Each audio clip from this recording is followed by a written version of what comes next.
clase que se va a llevar a cabo en el auditorio 1 de la torre 2. Va a ser una clase en inglés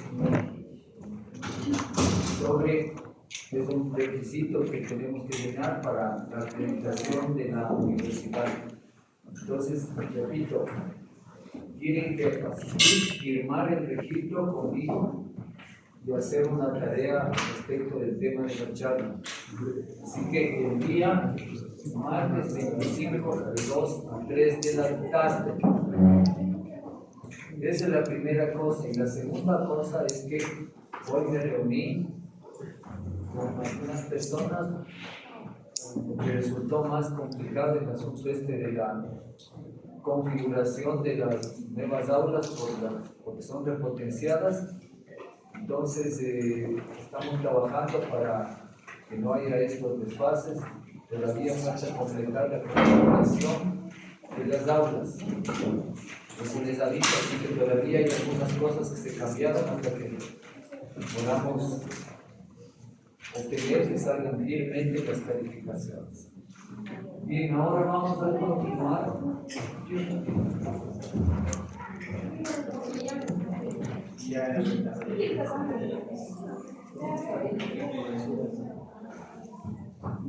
Ahora vamos a continuar con el tema que estábamos viendo ayer, que es esta vertical.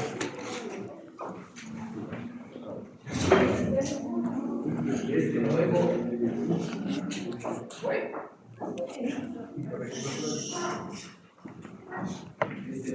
órgano que es el páncreas, que habíamos visto ayer, una glándula de secreción mixta, es exocrina y endocrina. ¿Qué es lo que produce la secreción endocrina del páncreas? La secreción endocrina.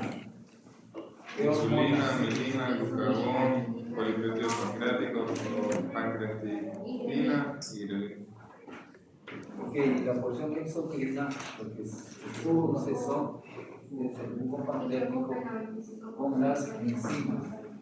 Vamos a ver, como de costumbre, la pieza anatómica. Continuamos revisando el tema.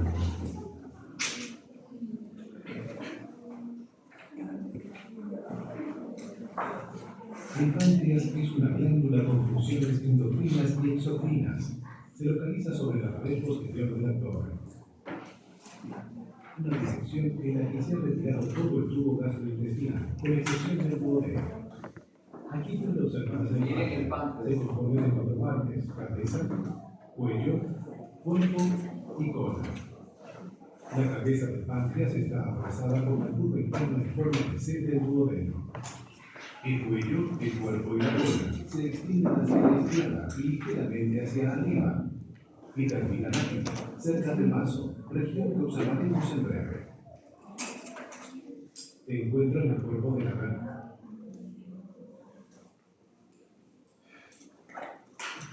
Tenemos el perímetro superior y el riñón izquierdo. La parte inferior de la cabeza del páncreas se curva hacia la izquierda formando el gancho del páncreas. La vena portal discurre por debajo del cuello del páncreas en su recorrido hacia el hígado. La secreción exocrina del páncreas se vierte al duodeno por medio del conducto pancreático o conductos pancreáticos. Aquí se retira parte de la cabeza del páncreas para mostrar el conducto pancreático principal penetrando en el duodeno. Lo observaremos con detalle en breve. De aquí a no más. Cierra esta puerta, por favor. Las personas que acostumbran a llegar tarde ya saben que no se arregla más pasados 5 minutos.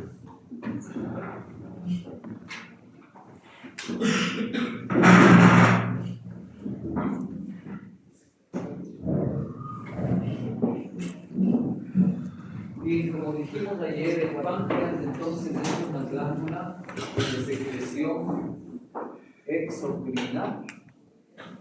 Tiene esta forma que dijimos alargada, y en el páncreas distinguimos varias porciones: la cabeza, el cuello, el cuerpo y la cola. Observen ustedes que la cabeza hace una incurvación y forma una especie de gancho. Una especie de gancho se llama proceso uncinado, como dije con C, proceso uncinado. ¿Por qué? Porque viene del término de latín uncus, que significa gancho. Como ustedes ven, es ni más ni menos de esa forma, ¿no? En el páncreas dijimos que es un tejido suave, friable. Friable quiere decir vulnerable, frágil. Dijimos que esa fragilidad obedece a dos factores. Primero, que la mayor parte del parénquima está localizado a nivel retroperitoneal. Y segundo, a que está envuelto por una fina y tenue cápsula que no le brinda mayor protección. Entonces eso hace de este órgano vulnerable, quiere decir que se lesiona con facilidad. Mide entre 20 a 25 centímetros de longitud, pesa alrededor de 95 a 100 gramos y está localizado, dijimos, por detrás del estómago a nivel de L2. Tiene estas dos divisiones, exocrina y endocrina. Y es fuente del páncreas exocrino de las enzimas pancreáticas que, como dijimos, son las más potentes, ¿no? Amilasas, lipasas y peptidasas pancreáticas. ¿Qué habíamos dicho ayer de la embriología? Que se desarrolla a partir de dos primordios. Miren que aquí es el duodeno y se desarrolla a partir de un primordio ventral y un primordio dorsal. Ventral y dorsal, ¿a quién? Al duodeno. Entonces recuerden que estos primordios se han formado hacia la cuarta semana y durante la cuarta a novena, décima semana se produce el proceso que ustedes ven, como indica la flecha, de migración, durante el cual el primordio ventral se moviliza para fusionarse con el primordio dorsal. Se fusiona y de esta manera pues queda como un órgano unitario, como ven aquí. Quinta hasta la décima semana se produce esta migración hasta quedar, repito, constituido el páncreas como un órgano unitario que está a la izquierda del duodeno. ¿Sí? Recuerden que acá está la vena cava inferior, la aorta, esta es la parte anterior y esta es la parte posterior del organismo. Esta es la característica o la particularidad del páncreas, crecer a partir de dos primordios. Les dije que cuando hay una alteración del desarrollo embrionario, no se desplaza el primordio ventral y puede constituirse una de las alteraciones, es el páncreas anular, que le rodea y puede tender a estrangularle al duodeno. Bien, desde el punto de vista embriológico también, recuerden, hacia la semana 12ª de gestación se forma el parénquima y el estroma también, los acinos, los islotes, los péptidos del páncreas. ¿Cómo empiezan? A la semana 18 inicia la secreción de hormonas, glucagón, somatostatina, polipéptido pancreático, y a la semana 20 inicia la secreción de insulina y amilina. ¿Qué les dije que era la amilina? Es otra de las hormonas que secreta el páncreas, ¿sí? Que tiene acciones muy semejantes a la insulina. Por Por eso le digo yo, como hermana menor de Jesús, tiene acciones muy parecidas que ya veremos más adelante. Miren aquí una proyección del páncreas en el abdomen. Aquí está el hígado, el reborde costal. Aquí tenemos el estómago, el esófago, el colon transverso. Entonces está también en relación con el colon transverso. Miren, está cubierto por peritoneo y está fijado al retroperitoneo, a la pared posterior del abdomen. En la parte inferior del páncreas, ya digo, se encuentra también el colon transverso. Está en íntima relación con quién, con el estómago por delante, el colon transverso por detrás. Y aquí pueden ustedes ver un corte sagital, donde ven hígado, páncreas, colon transverso. Aquí está el riñón, el espacio perirenal, nuevamente páncreas, aorta, riñón, vena renal izquierda, la arteria mesentérica superior, la tercera porción del duodeno. Y miren acá el proceso uncinado del páncreas, es decir, que guardan relación con estos vasos importantes. Entonces, aquí está la división: cabeza, proceso uncinado, cuello, cuerpo y cola del páncreas, que encaja en la C que forma el duodeno. También, ¿qué relaciones podemos distinguir en el páncreas? La cabeza, que están viendo aquí, está en íntima relación ¿con quién?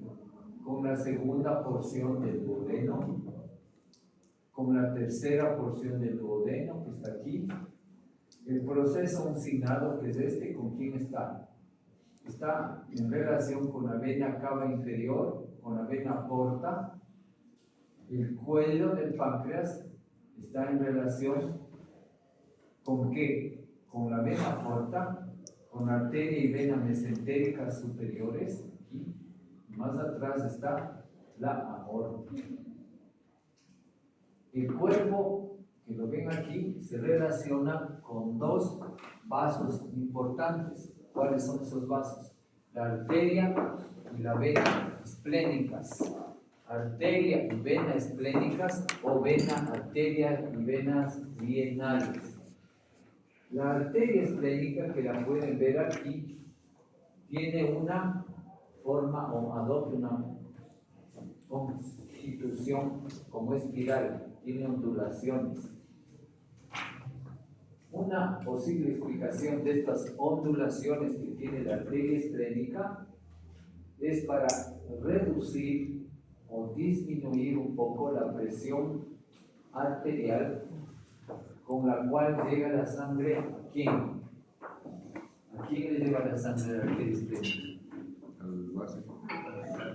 Al vaso, efectivamente. Recuerden lo que les dije ayer: hay tres órganos vulnerables o friables, que son páncreas, hígado y vaso. Pero les dije por diferentes razones. ¿Por qué les dije que el hígado y el vaso son friables también? Porque son reservorios importantes de sangre. Entonces, por esa razón, se pretende o se supone que esa curvatura que tiene la arteria esplénica es para reducir un poco la presión o la fuerza, digamos así, con la que llega la sangre al vaso. Por debajo de la arteria esplénica corre la vena esplénica o vena lienal, que recoge o drena la sangre del vaso, obviamente, páncreas y de otras estructuras. Entonces, el mesocolon transverso también, como dije, está en relación con el cuerpo del páncreas, y la cola está en relación con quién. Está cerca del ilio esplénico, cerca del ilio esplénico. Recuerden que era ilio. El ilio con H es el espacio por donde entran o salen las estructuras amorfas. Ilio con H. La cara posterior de la mayor parte del páncreas, como ya dijimos, carece de peritoneo. ¿Sí? Y está en relación con quién, como ya dije, la aorta, la mesentérica superior, la suprarrenal izquierda, el riñón izquierdo, etc.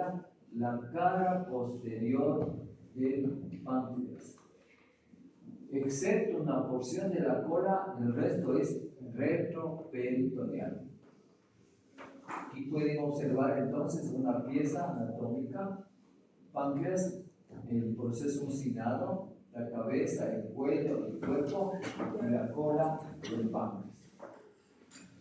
¿Cuál o cómo es la irrigación sanguínea del páncreas?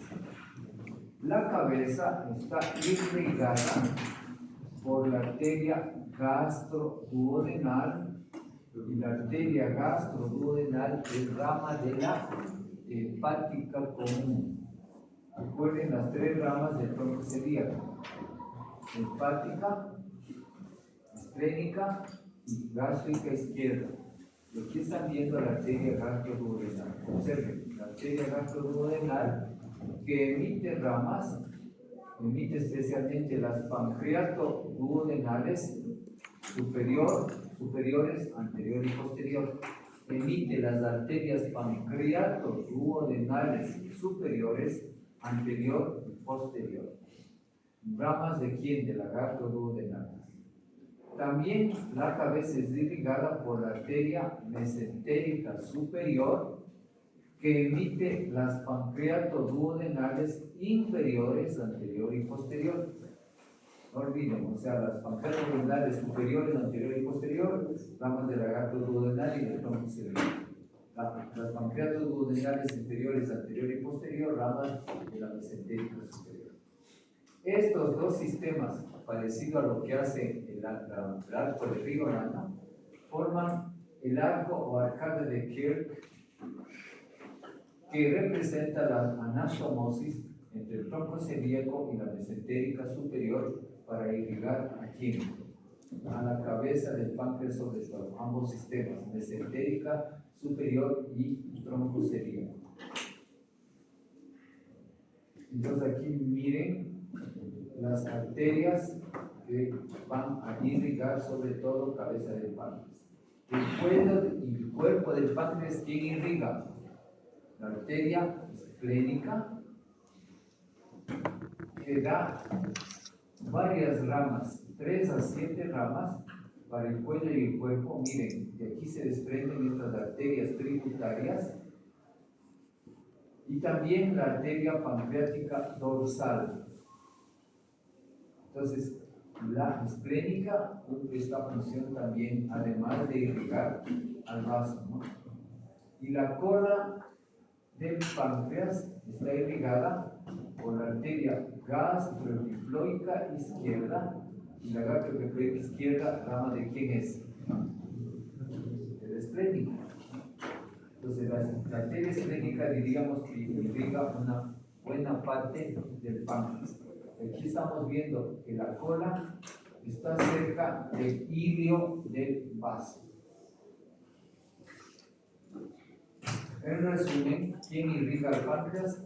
La gastroduodenal, rama del tronco celíaco, rama de la hepática común, y del tronco celíaco, la mesentérica superior. Y la arteria esplénica, que va a dar las ramas cortas, ramas tributarias y también ramas de la gastroepifloica izquierda, que van a darle la irrigación.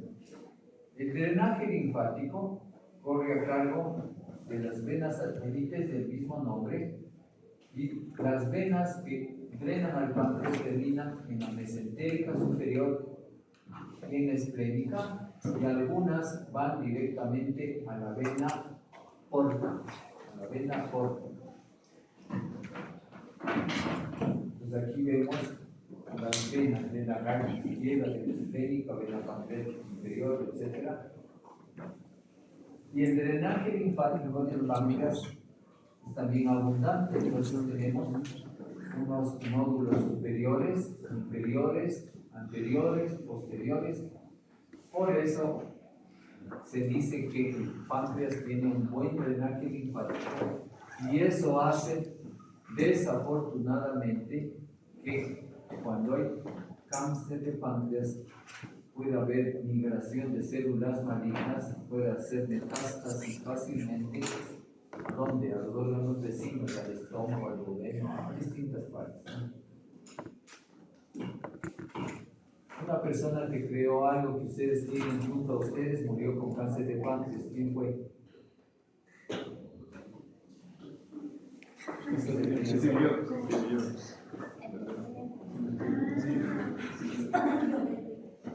Creador del iPhone. Steve Jobs murió con cáncer de páncreas, murió relativamente joven. Bien, entonces, ¿cuál es la inervación del páncreas? Ya lo dije ayer, está inervado por el simpático y el parasimpático. Como de costumbre, en el aparato digestivo, el simpático, el parasimpático estimula la secreción del páncreas, estimula la secreción de jugo pancreático y el simpático la inhibe. Entonces miren, bajo derecho, bajo izquierdo, aquí están las cadenas y los ganglios simpáticos paravertebrales.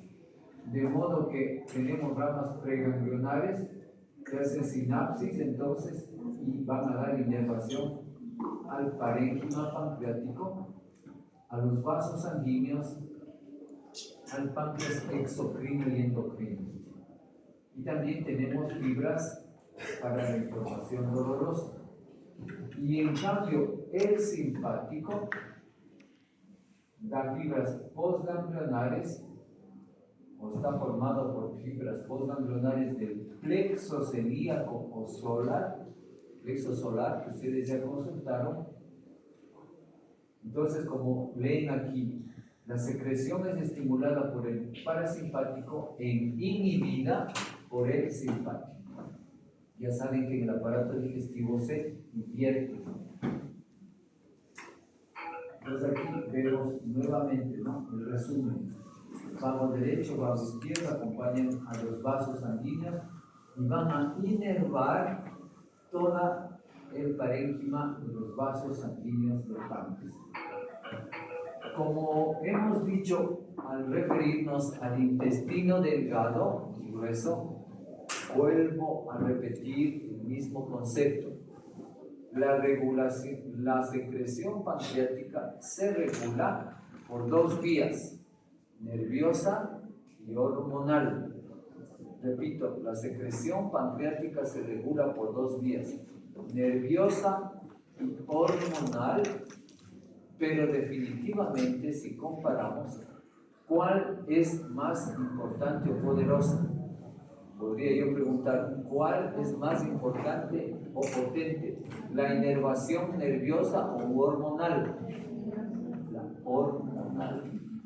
Hormonal, sobre todo a través de dos hormonas, que son la secretina y la CCK, colecistoquinina.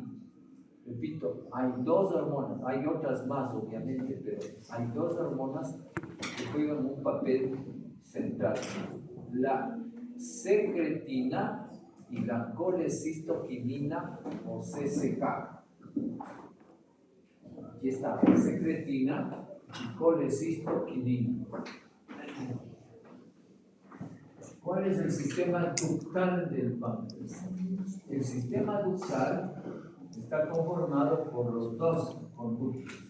Conducto pancreático principal o de Wirsung, que es el que ustedes ven aquí, que recibe cantidad de conductos tributarios, 15 a 20 conductos tributarios, y por otro lado el conducto pancreático accesorio, que lo señalo aquí, o de Santorini, que a veces no existe. Existe en muchos casos, pero a veces no existe. Entonces, observen cuánto mide aproximadamente entre 10 a 30 centímetros, mide el conducto de Birso. Y aquí miren, en la cola tiene 2 a 4 centímetros de longitud y 1.4 milímetros de diámetro. En el cuerpo tiene una longitud de 3.5 centímetros y un diámetro de 2 milímetros. Y en la cabeza tiene una longitud de 4.8 centímetros, casi 5 centímetros, y un diámetro de 3 milímetros. Esos son los diámetros y la longitud de cada segmento del conducto de Birso. Entonces, no olviden, al llegar acá al duodeno, como ya explicamos, un evento que puede suceder es que aquí se obstruye la papila mayor con un cálculo y el cubo pancreático queda represado aquí. Y ahí, quedando represado en el conducto de Birso o en el mismo páncreas, puede suceder ese grave evento que les dije, que es ¿cuál? La activación intrapancreática de las peptidasas, dando como consecuencia, ¿qué cosa? La pancreatitis aguda. Pancreatitis aguda, ya les dije cuál es el concepto. Yo podría poner esa pregunta: ¿en qué consiste o cuál es el concepto de pancreatitis aguda? ¿Cuál es la respuesta?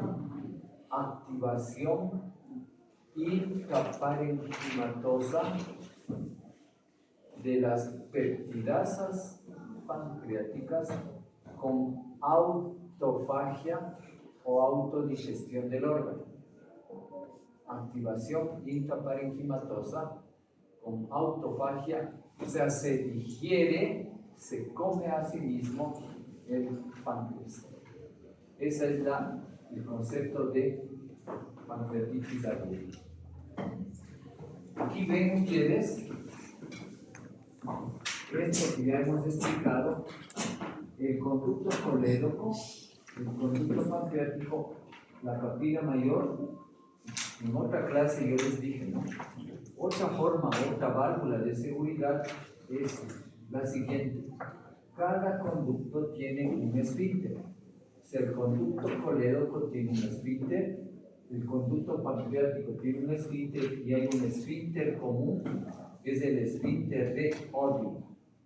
A pesar de todos estos mecanismos, sin embargo, ocurre lo que ocurre, que no es tan raro, no es tan excepcional la presencia de esta enfermedad, que es la pancreatitis aguda. Muy bien, como ya explicamos, entonces el páncreas tiene estas dos funciones: exocrina y endocrina. La función exocrina consiste en la secreción del jugo pancreático, que, como ya explicamos, contiene agua, contiene electrolitos, puede contener moco y sobre todo contiene las enzimas amilasa, lipasas y peptidasas pancreáticas. Como ven aquí estamos viendo un mar de ácidos, aquí los islotes aislados. Ya dijimos que los islotes se especializan en producir las 6 hormonas que hemos mencionado. Aquí tienen el resumen de las hormonas del páncreas endocrino: insulina, glucagón, somatostatina, polipéptido pancreático, amilina, pancreastatina, grelina. Son hormonas. Aquí están las células donde se producen cada una y qué funciones tienen estas hormonas. Importantísimas hormonas del páncreas endocrino. Y aquí los péptidos, miren, como dije, a qué edad empiezan a secretarse. como dije, glucagón 18 semanas, insulina 20 semanas, y aquí están viendo páncreas, ¿no? Y el resto de péptidos. Como ven, empieza la secreción de las semanas 18 y 20. Bien, la amilina. No olviden, no se le menciona mucho, pero esta hormona es importante. Amilina es una hormona secretada en las células beta de los islotes de Langerhans y tiene varias funciones importantes. Le puse en negrilla para que ustedes se den cuenta. O sea, ¿se parece a la insulina en qué?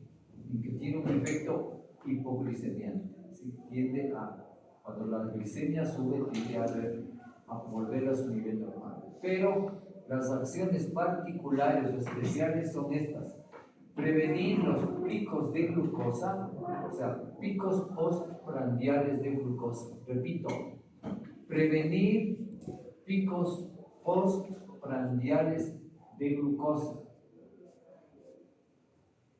¿Qué más hace? Regula la rapidez con la cual la glucosa alcanza la circulación sanguínea. También. Y aquí otras acciones adicionales. Inhibe el apetito, inhibe el vaciamiento gástrico, inhibe la producción de glucagón. Es obvio. O sea, tiene efecto contrario. Inhibe la síntesis de glucagón y por lo tanto reduce el paso de glucosa a la sangre. Así que tengan presente una hormona muy importante y que no se la menciono mucho, pero es fundamental que ustedes lo conozcan. Se llama amilina. Ahora, en el páncreas exocrino, ya dijimos que tenemos los los acinos.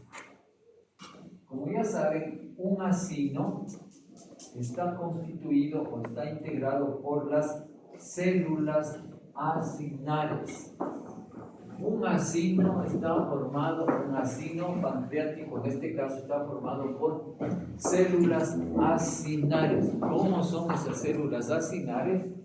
Son células en general piramidales que tienen un núcleo grande, organelos intracelulares muy bien desarrollados, sobre todo el RER, el retículo endoplásmico, las mitocondrias están muy bien desarrolladas. Tiene un polo, cada célula acinar tiene un polo de secreción, un polo por donde salen los productos, sale el jugo pancreático. El conjunto de células acinares forma un acino. Y miren, las que están en color amarillo son las células acinares y las que están en color rosado son otros componentes del acino pancreático. Se llaman células centroacinares. Las que están aquí, células centroacinares. ¿Por qué se llaman así? Es obvio, porque están en el centro del acino. Ahora, la pregunta que yo podría plantear: ¿qué producen las células acinares? Producen enzimas, sobre todo. Sintetizan enzimas, las células acinares. Enzimas. ¿Y qué producen o qué sintetizan las células centroacinares? Se encargan de secretar agua y bicarbonato. Agua y bicarbonato especialmente. O sea, cada uno pone sus ingredientes. Las células acinares, enzimas. Las centroacinares, agua y bicarbonato. Y de esta forma, bicarbonato y los otros electrolitos, ¿no? Y de esta forma se constituye el jugo pancreático. Esto es una microfotografía electrónica donde ustedes ven células acinares con los núcleos grandes y nucleolos, y este punteado que ustedes ven aquí está constituido por los simógenos. Recuerden un concepto importante: las peptidasas pancreáticas se sintetizan en forma de ¿qué? De simógenos. ¿Qué es un simógeno? Es una enzima inactiva. ¿Quién activa a las peptidasas pancreáticas? ¿Quién y dónde? Podría ser una pregunta. ¿Quién activa?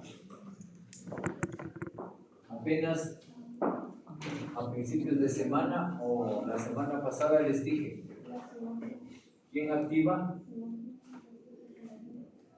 La pregunta es, ¿quién activa a las peptidasas pancreáticas? Esa es la pregunta concreta.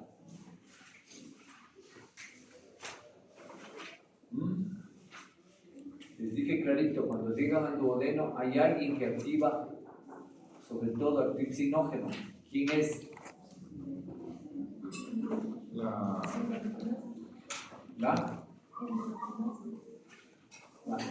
enteroquinasa. La enteroquinasa. Dije clarito.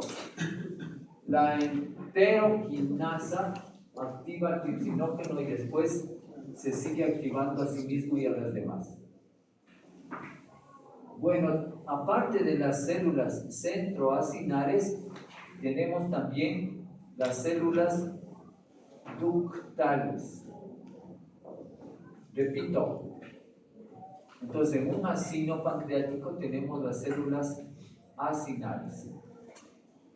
Aparte, las células centroacinares que están en el centro del acino. Y además tenemos las células ductales. ¿Qué son las células ductales? Son las que tapizan a los conductos pancreáticos, a los conductos por donde circula el jugo pancreático. ¿De qué se encargan esas células centroacinares y ductales? De secretar agua y electrolitos. De esta manera se reconstituye o se constituye el jugo pancreático. Miren, los componentes del jugo pancreático ya dije: agua, electrolitos y enzimas. Y aquí pueden ver varios electrolitos: potasio, sodio, bicarbonato, magnesio, calcio. Todos estos electrolitos. Es una secreción muy alcalina. Es una secreción muy alcalina.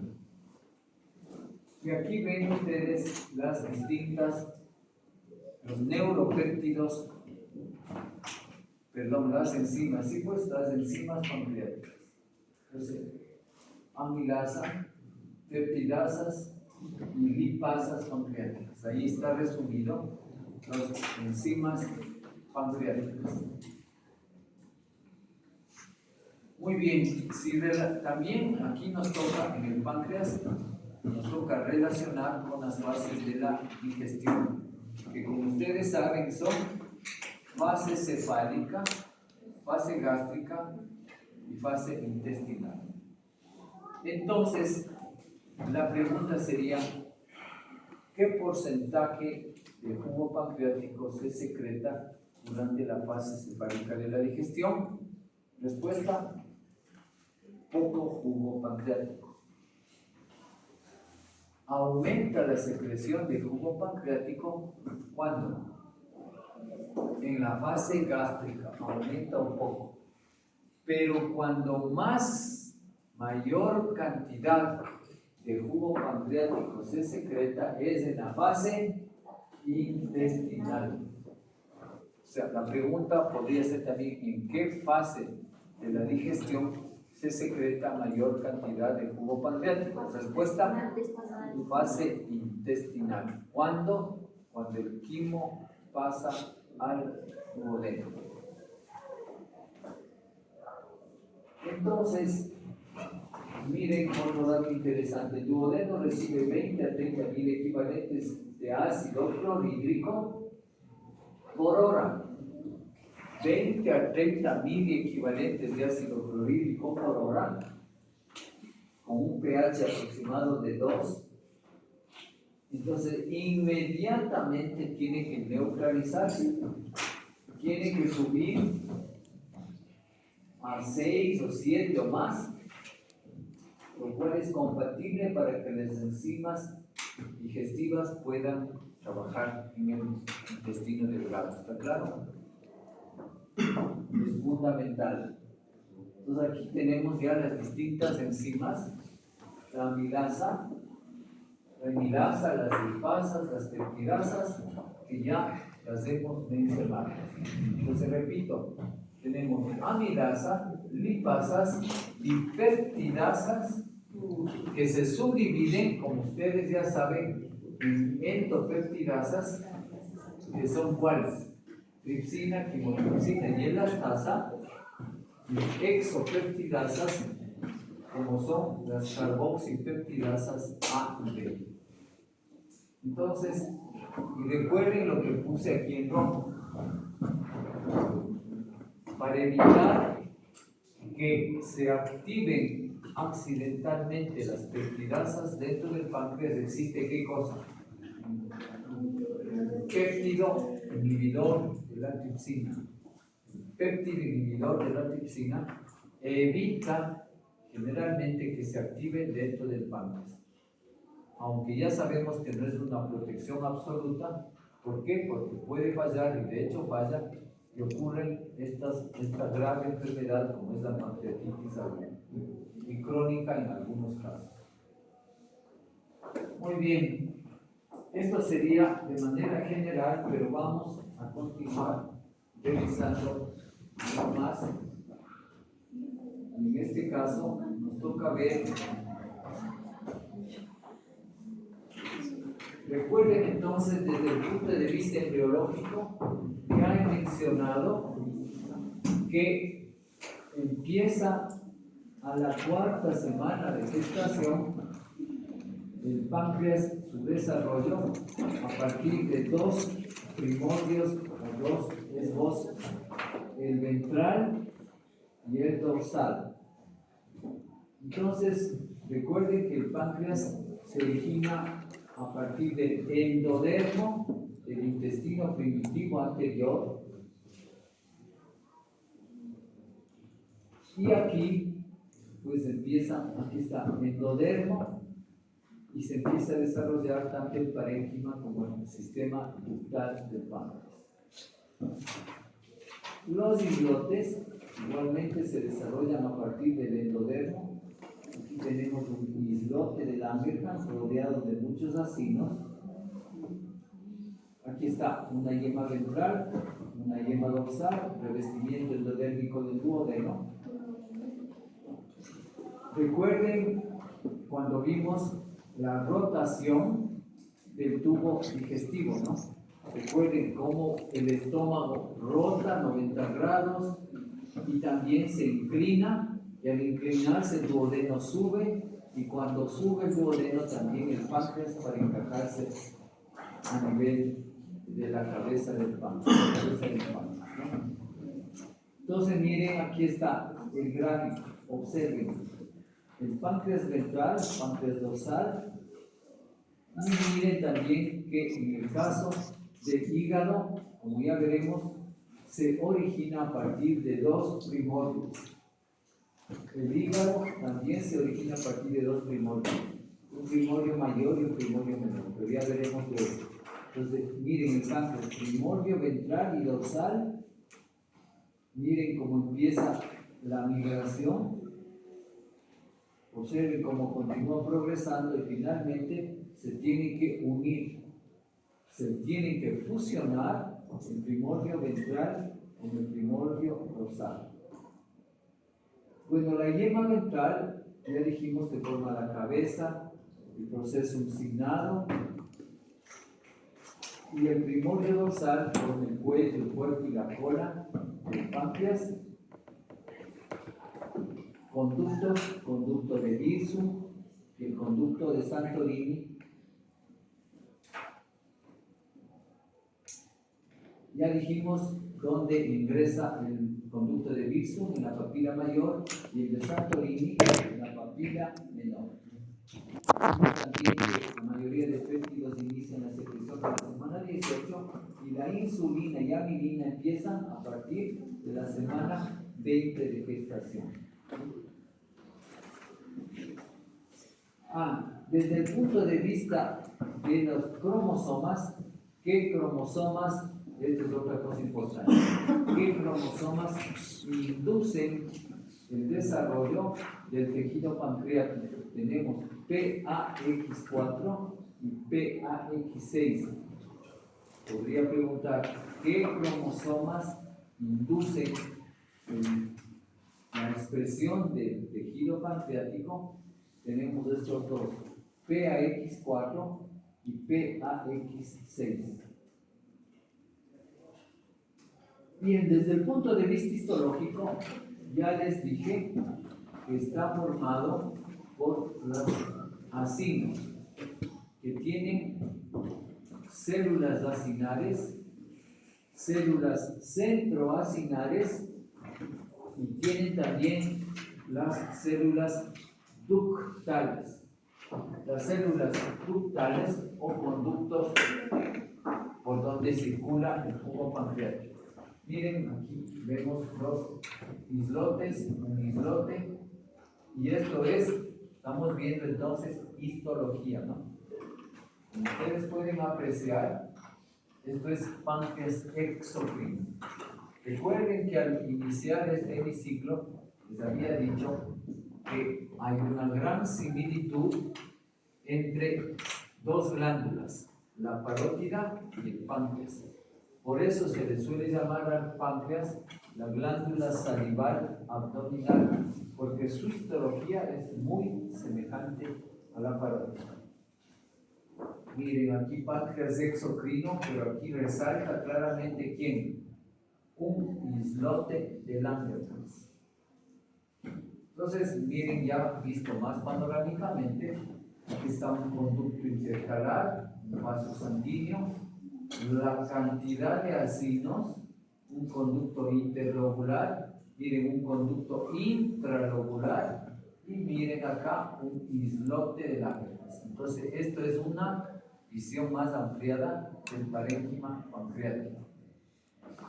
Miren, aquí vemos, estas son las trabéculas de tejido conectivo, y miren también un islote de Langerhans claramente visible.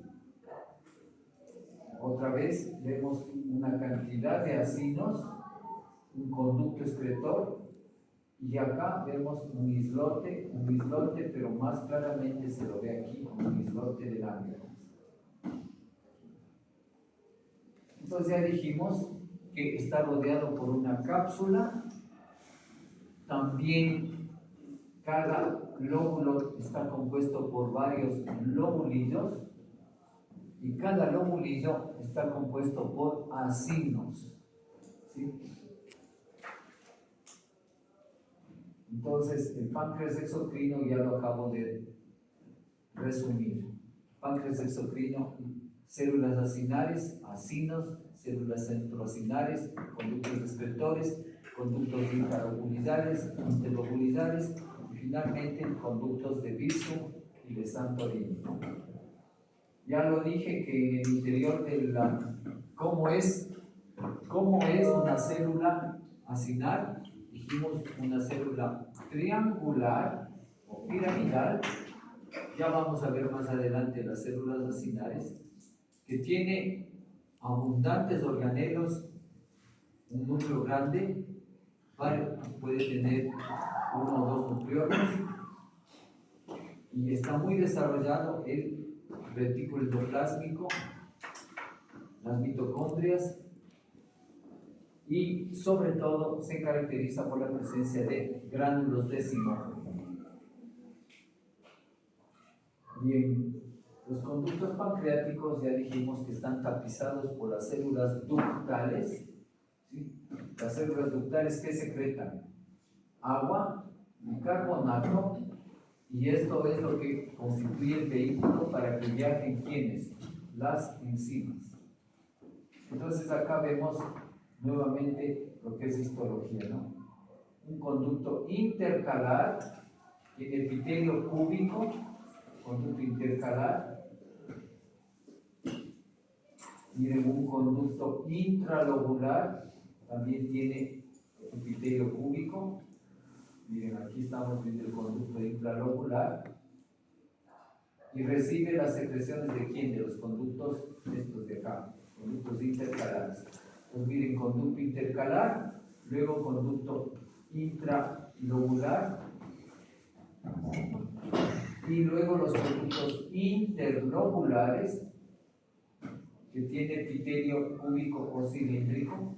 Estos son conductos más grandes, que son los que van a drenar y a formar ya el conducto de Pearson, ¿sí? Los conductos pancreáticos mayores. Entonces tenemos conductos intercalares, intralobulares, interlobulares, y finalmente los conductos excretores, el de Pearson y el de Santorini. Aquí está. Y miren los islotes de Langerhans, que están compuestos por células que se denominan de la siguiente manera: células alfa, que producen glucagón. Células alfa sintetizan especialmente glucagón. Células beta sintetizan insulina y amilina. Células gamma o PP o F, que sintetizan polipéptido pancreático. Repito, células gamma o PP o F, que sintetizan polipéptido pancreático. Luego vienen las células delta, que sintetizan somatostatina. Y finalmente las células epsilon, que sintetizan grelina. Entonces, a ver, repite, ¿cómo es? Alfa, glucagón, beta, insulina y amilina, gamma, polipéptido pancreático, delta, somatostatina y epsilon, grelina. Somatostatina. Repito que las células gamma se llaman también células PP o F, células polipéptido pancreático o F. Pues son y la pancreastatina es una hormona que se sintetiza también en las células delta, en las células beta, etc. Entonces, como hemos dicho, es una glándula mixta, túbulo acinar. Esto es histología. Es una glándula mixta o túbulo acinar. Está compuesto por el parénquima, que son los acinos, los ductos y el estroma, o tejido de relleno, o tejido de sostén. Entonces miren, vemos con total claridad. Aquí vamos a observar las células acinares. Entonces miren, jóvenes, una célula acinar, como dije, piramidal o triangular, red, aparato de Golgi, los gránulos de zimógeno. Miren, estas son entonces las acinares, y las que están en amarillo son centroacinares, y aquí son los ductos, los conductos intercalares, y aquí está un conducto intralobular, y está formado por las células ductales. De esta forma se estructura la histología del páncreas. Y aquí el punteado que ustedes ven está dado por quién, por los gránulos de zimógeno. Y aquí, esta es la célula acinar y esta es la célula centroacinar, ustedes ven. Entonces miren aquí nuevamente un acino, células acinares, gránulos de Simógeno, células centroacinares y células ductales, como ven. Ahí pueden ver igualmente cómo está la histología, ¿no? Páncreas exocrino. Nuevamente miren este gráfico muy claro. Un acino, aquí observamos células acinares, gránulos de Simógeno, células centroacinares y células ductales. Estamos viendo acá. Esta es una placa histológica donde vemos el acino, el conducto intercalar, aquí páncreas exocrino, aquí están los tabiques y un poco más ampliado, miren, un lobulillo, otro lobulillo, separados por los tabiques de tejido fibroso. Miren nuevamente, acinos, un islote de Langerhans, otro islote de Langerhans, y el resto, acinos y los tabiques de estroma que están separados. Nuevamente, miren, todo el mar de acinos, y aquí aparece un islote aisladamente, un islote paterno. Bien, hacemos una pausa entonces.